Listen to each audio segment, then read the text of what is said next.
Hey, I'm Adam. I'm Bryan. Back with another episode of Buds and Suds. And we're going to do another Hoof-Hearted tonight. We have their Jacuzzerooski 8% ABV double IPA. And unfortunately, we could not find any more information about it as far as IBUs, what hops were used, anything else about it. Our buddy CJ, who you've seen on this show plenty of times, went up there and picked this up for us. Thank you, CJ. Mm-hmm. Got us a growler, and we're going to review it. That's right. Let's do it. So it's still opaque, but not as nearly opaque as some hoof-hearted beers. But I mean, you can't. Yeah, it's not gravy, is what we said last time. Yeah. But nice golden amber color, creamy white head dissipated. You can see that bad boy. Let's get the aroma. Let's do it. Interesting. Yeah, it's got. What is that? I don't know.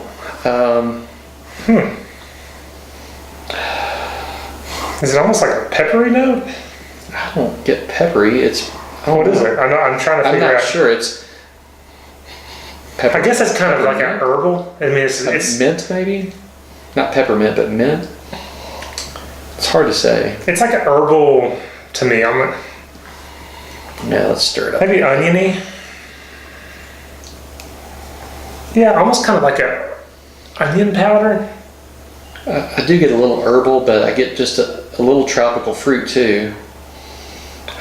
Maybe it's sweetness. You know, you said peppermint. I mean, it's kind of weird. It's very different. I'd say mint, not peppermint. I said peppermint initially, and I think I meant more of a mint, not peppermint. But I can see that. It's a different aroma, and not what I'm used to. And it's definitely kind of herbal, and like you said, maybe a little mint. But I was told this was a really juicy IPA. You know, it could be like a bubble gum too. It might be a part of a yeast profile, kind of like a. Anyway, let's get the flavor on a little it. Sweetness too. Yeah. Cheers. Yeah. I definitely get kind of a bubble gum. A little sweetness. A little sweetness. Getting more malt on this, almost like a crackery or bready maltiness on this. To me, I agree. I shouldn't say mostly malt. It's a little heavier on the malt for a double IPA. Yeah. I wouldn't call this juicy though. I was going to say a little more dank, I think. I get some more resinous flavor from it than I do, the juicy tropical fruit, but. Yeah, like I said, I think that was a pretty good synthesis. It was kind of like a juicy fruit, a little bit of bready maltiness, and then just some kind of resinous hops there. But I agree, the nose, I just can't put my finger on it. It's got something different to it that's just a little unexpected. Not bad, but I just. Yeah, the oniony thing I was talking about earlier does not translate into the. I don't think that was fair as far as translating into the flavor. Makes me wonder if they use Simcoe, because Simcoe can kind of give you that. Yeah. Overall, I think it's good. Yeah, it's good. Not great. I think it's good. I think it's a smooth. It's got a nice mouthfeel. Yeah. I think.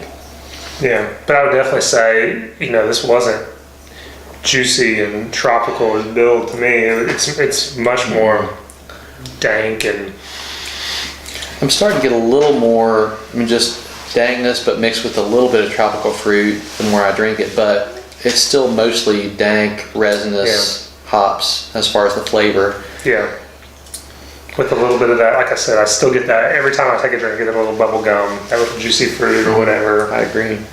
Maybe part of the yeast, but. And with most of the beers, I get a lot of bite on the tongue. That tingly. And this, it's not nearly as much as what you get from most of Florida beers. Yeah. I enjoy it. And this is fresh. This is from Sunday. So today's Tuesday. So it's fresh. And part of it is I'm more of a juicy East Coast guy, and so I'm in between 3.75 and 4. I probably honestly would give it 3.75. I was at a 4. Okay. 4 minus. I mean, I don't think I can go all the way down to 3.75, but you know, it's really good for the style. I mean, I think if you're like really into those dank IPAs, you may enjoy this more than I do.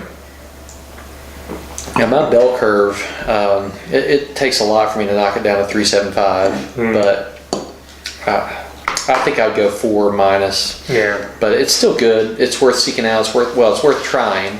I wouldn't seek it out, but I would try it. Yeah. But they have much better stuff to offer, I think. So it's not really on par with, you know, what Hoof Hearted normally does, but it's still pretty good. Yeah. Anything else? No. As always, if you can't have the beer you love the beer you have. Thanks.